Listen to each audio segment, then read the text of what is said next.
Life in 18th century England was a time of major economic and social change. In London, a great many people lived in severe poverty, inadequate housing, primitive sanitation, scarcity of food and water. Life was insecure. At the same time, new technologies led to increased production, steam power, improved transportation. England was in the early stages of the Industrial Revolution. It's not easy living in the city, but if you stay on the farm right, you'll never have anything. The merchants are getting rich and the rest of us are scrounging for a pence. New ways of weaving cotton and powering production drew many from the countryside to the ever more crowded cities. It wasn't uncommon to see someone die on the streets of cold and hunger. The upper class and the merchant class lived a different sort of life. Drunkenness and prostitution is everywhere. The rich people have everything. They have plenty of ale and food. The church is ruled by the brass. If you're a nobleman, right, then you can buy a high position in Parliament or the church. Growing up in these surroundings were two brothers, John and Charles Wesley.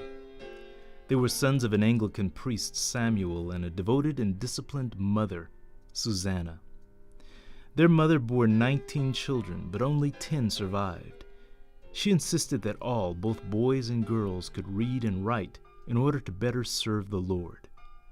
Their father was a strict parish priest with a love of scholarship and poetry. Some of his parishioners resented his strictness, and he did not move up the ladder to a better parish. Samuel did not manage money well, and the family's poverty was a source of stress. But their own spiritual journeys would eventually lead millions to a distinctive form of Christian revival.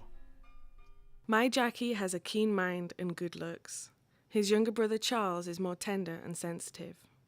I have taught all my children that whatever weakens your reason, impairs the tenderness of your conscience, obscures your sense of God, and takes off the relish of spiritual things, that to you is sin.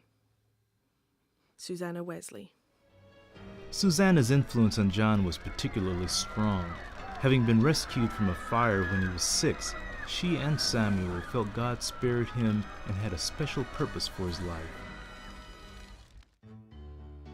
By the time he was accepted to Lincoln College at Oxford University in 1720, a matter of great pride to the family because education was highly prized, he was already rich in knowledge and disciplined in manner.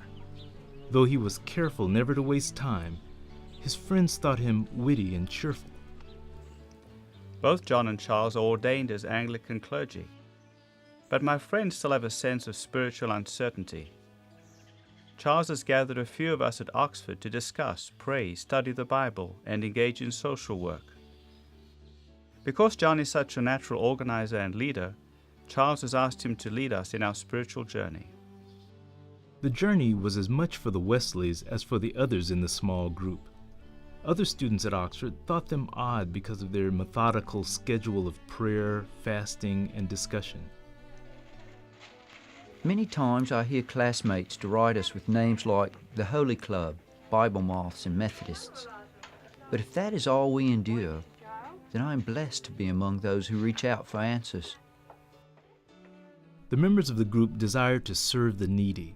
Asking for and receiving approval from the Anglican Church, they visited prisons, ministered to the poor, and comforted the dispirited, giving both practical and spiritual assistance.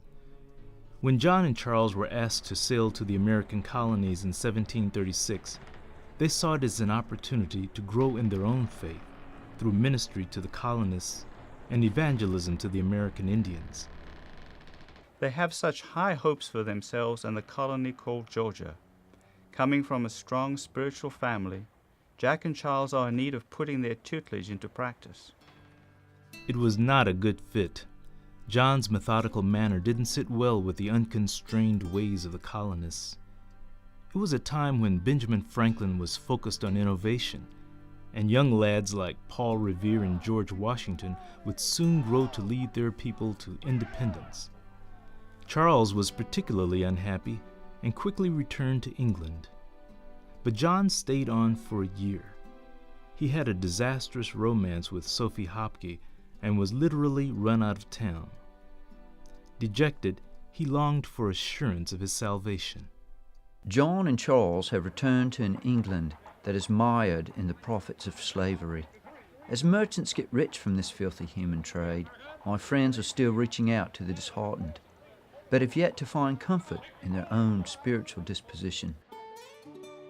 Susanna stressed faith to her sons in a letter to John. Resolve to make religion the business of your life, for, after all, that is the one thing that, strictly speaking, is necessary. All things besides are comparatively little to the purpose of life. I wish you would now enter upon a strict examination of yourself, that you may know whether you have reasonable hope of salvation by Jesus Christ. Susanna Wesley. In John's spiritual quest, he was influenced by the Moravians, a group of German pietist Christians. Their beliefs led him to the realization that God's grace comes through a personal relationship with God, rooted in the Scriptures and made absolute when Jesus died for the sins of humankind. I want the whole Christ for my Savior, the whole Bible for my book, the whole church for my fellowship, and the whole world for my mission field. John Wesley. In May of 1738, Charles had an evangelical awakening. Within a few days, John reluctantly attended a Moravian gathering on Aldersgate Street in London. In what is referred to as the Aldersgate experience, John heard the message of God's grace, felt his heart strangely warmed, and left with an assurance of his salvation. My sons had not been without faith, but this new assurance of their salvation gave them the connection of head and heart that they'd been seeking. At first, John and Charles introduced their newfound faith within the walls of the Anglican Church. But as they encountered more resistance, they found innovative ways to convey their message. John moved outside church buildings and began to preach in the open air, proclaiming the message of God's forgiving grace wherever a group of listeners could be gathered.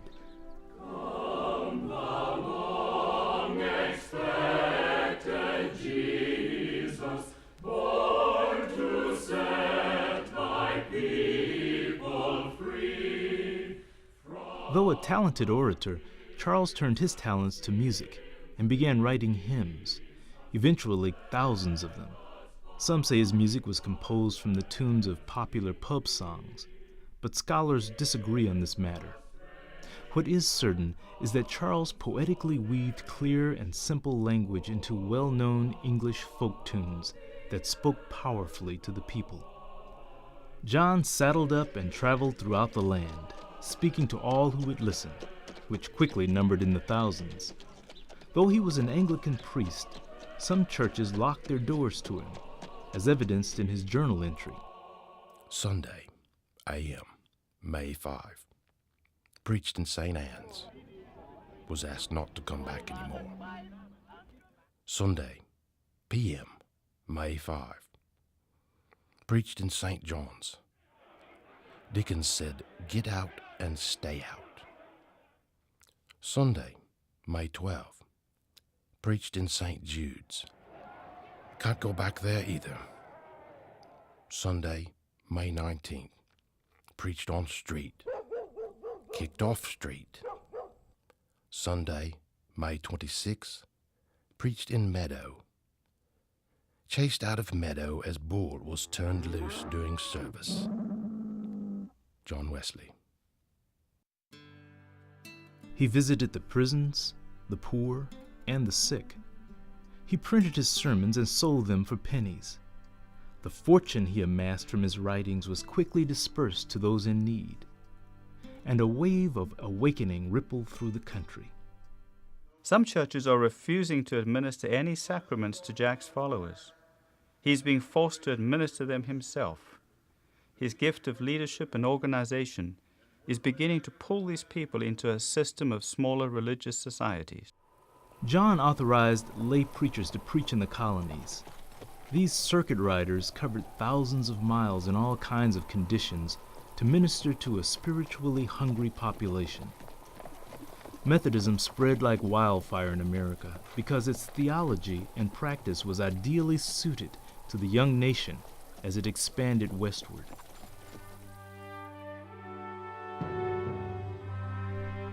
Charles was uncomfortable with his brother's deviation from Anglican tradition, ordaining preachers and exercising bishop-like control, but John answered with strong rebuttal. Do not hinder me if you will not help. Perhaps if you had kept close to me, I might have done better. However, with or without your help, I press on. John preached over 42,000 sermons and logged over 250,000 miles through the English, Welsh, Scottish, and Irish countryside. Along the way, he and his followers built the bridge that would eventually allow millions worldwide to cross over to Christ.